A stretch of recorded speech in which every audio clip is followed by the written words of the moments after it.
Elon Musk की कंपनियां, car, rocket, social media सब कितनी अलग अलग लगती हैं, है ना? लेकिन क्या हो अगर ये सब एक ही बहुत बड़े शानदार प्लान का हिस्सा हों, एक ऐसे भविष्य को बनाने का प्लान जो शायद हमारी कल्पना से भी बहुत आगे है। चलिए आज इस एकीकृत दृष्टि को परत दर परत खोलते हैं। ये सिर्फ एक सवाल नहीं है, ये उस भविष्य की नींव है जिसकी बात मस्क कर रहे हैं।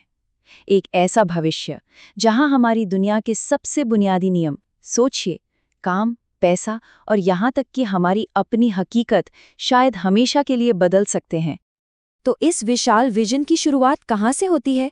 एक ऐसी जगह से जिसे हम सब जानते हैं, सोशल मीडिया प्लेटफॉर्म एक्स।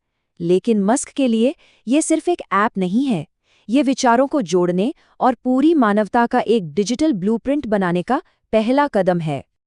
जैसा कि मस्क खुद कहते हैं, एक्स का लक्ष्य सिर्फ बातें करवाना नहीं, बल्कि दुनिया भर के इंसानी दिमागों को एक सामूहिक चेतना में जोड़ना है। जरा सोचिए, एक ऐसा डिजिटल मैदान जहां मानवता के सबसे बेहतरीन विचार एक साथ आ सकें। और यहीं पर मस्क का नजरिया बाकियों से एकदम अलग हो जाता है। जहां वो दूसरे प्लेटफॉर्म्स को सिर्फ डोपामाइन देने वाली मशीन, यहां तक कि ब्रेन रॉट मानते हैं, वहीं वो एक्स को एक ग्लोबल टाउन स्क्वायर के रूप में देखते हैं, एक ऐसी जगह जो सच में मानवता को जोड़ने का काम करे। तो आखिर ये सामूहिक चेतना चाहिए क्यों? देखिए, मस्क की सोच बहुत सीधी है। एक अकेली कोशिका कुछ खास नहीं है, पर खरबों कोशिकाएं जब मिलती हैं तो एक इंसान बना देती हैं। ठीक वैसे ही एक अकेला इंसान स्पेसशिप नहीं बना सकता, लेकिन जब मानवता की चेतना जुड़ जाती है तो हम ब्रह्मांड के रहस्यों को समझने जैसे बड़े लक्ष्य भी हासिल कर सकते हैं। चलिए अब डिजिटल चेतना से आगे बढ़ते हैं और उन असली फिजिकल इंजनों की बात करते हैं जो मस्क के हिसाब से अगली बड़ी छलांग को पावर देंगे। मस्क के नजरिए से देखें तो ये अलग अलग कंपनियां हैं ही नहीं। सोचिए, एक बड़ी सी पहेली है और ये सब उसके छोटे छोटे लेकिन बहुत जरूरी टुकड़े हैं जो एक ही भविष्य की तस्वीर बनाने के लिए जुड़ रहे हैं।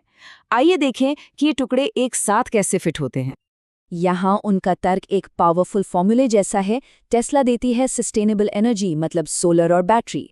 XAI है वो दिमाग, वो आर्टिफिशियल इंटेलिजेंस जो इस एनर्जी और बड़े बड़े सिस्टम्स को मैनेज करेगा। और SpaceX वो जरिया है जो इस पूरी टेक्नोलॉजी को पृथ्वी से उठाकर अंतरिक्ष तक ले जाएगा। ये तीनों मिलकर एक आत्मनिर्भर इकोसिस्टम बनाते हैं। और जब ये सारी टेक्नोलॉजी एक साथ आएगी तो इसका सबसे पहला और सबसे बड़ा असर हमारे समाज पर पड़ेगा।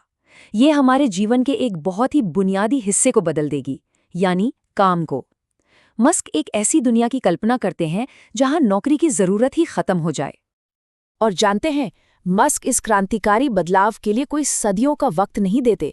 उनकी टाइमलाइन चौंकाने वाली है, 20 साल से भी कम। हाँ, ये वाकई एक हैरान कर देने वाली भविष्यवाणी है। उनके हिसाब से काम एक मजबूरी नहीं बल्कि एक शौक बन जाएगा। लोग इसीलिए काम करेंगे क्योंकि वो करना चाहते हैं, इसलिए नहीं कि उन्हें करना पड़ता है। तो सवाल उठता है कि अगर कोई काम नहीं करेगा तो अर्थव्यवस्था कैसे चलेगी? यहीं पर मस्क यूनिवर्सल हाई इनकम का आइडिया पेश करते हैं। मतलब एक ऐसी व्यवस्था जहां उत्पादन इतना ज्यादा होगा कि हर किसी के पास अपनी जरूरतों से कई ज्यादा चीजें और सेवाएं होंगी। मूल विचार यह है कि कमी का कॉन्सेप्ट ही खत्म हो जाएगा। और यहीं से कहानी और भी दिलचस्प हो जाती है। अगर काम अपनी मर्जी से करना है और सामान की कोई कमी ही नहीं है, तो फिर पैसे का क्या काम? आज हम पैसे को कैसे देखते हैं? असल में ये बस एक इन्फॉर्मेशन सिस्टम है जो ये तय करता है कि किसके समय और मेहनत के बदले क्या मिलेगा। ये सिर्फ मेहनत को बांटने का एक जरिया है। मस्क के हिसाब से जब AI और रोबोट्स ही हर चीज का उत्पादन करने लगेंगे तो मेहनत को बांटने वाले इस सिस्टम की जरूरत ही खत्म हो जाएगी। पैसा एक तरह से अप्रासंगिक हो जाएगा, उसकी कोई वैल्यू नहीं रहेगी। तो अगर पैसा नहीं तो असली कीमत किस चीज की होगी? मस्क का जवाब है एनर्जी। देखिए, पैसा इंसानों का बनाया एक सिस्टम है, लेकिन एनर्जी वो तो फिजिक्स का एक मौलिक नियम है। ब्रह्मांड में कोई भी काम करने के लिए आखिर में एनर्जी ही लगती है। इसलिए भविष्य की असली करेंसी एनर्जी ही होगी। और अंत में ये पूरा विजन हमें समाज के भविष्य से लेकर एक बहुत ही गहरे दार्शनिक सवाल की ओर ले जाता है। क्या ये जो दुनिया हम देख रहे हैं, ये असली भी है? मस्क का तो ये मानना है कि इस बात की संभावना बहुत ज़्यादा है कि हम सब एक कंप्यूटर सिमुलेशन में जी रहे हैं। उनका ये तर्क वीडियो गेम्स के विकास से आता है। सोचिए, 50 साल पहले हमारे पास क्या था? पोंग, सिर्फ 2 लाइनें और एक डॉट। और आज हमारे पास ऐसे गेम्स हैं जो असलियत से मिलते जुलते हैं। अगर टेक्नोलॉजी इसी स्पीड से बढ़ती रही तो वो दिन दूर नहीं जब गेम्स और हकीकत में फ़र्क करना नामुमकिन हो जाएगा। तो फिर कौन कह सकता है कि हम पहले से ही किसी के बनाए गेम का हिस्सा नहीं हैं? ये सारी सोच हमें मस्क की एक बड़ी प्रेरणा की याद दिलाती है, डगलस एडम्स की किताब the hitchhiker's guide to the galaxy. Musk के हिसाब से शायद जिंदगी का मकसद जवाब ढूंढना है ही नहीं, बल्कि सही सवाल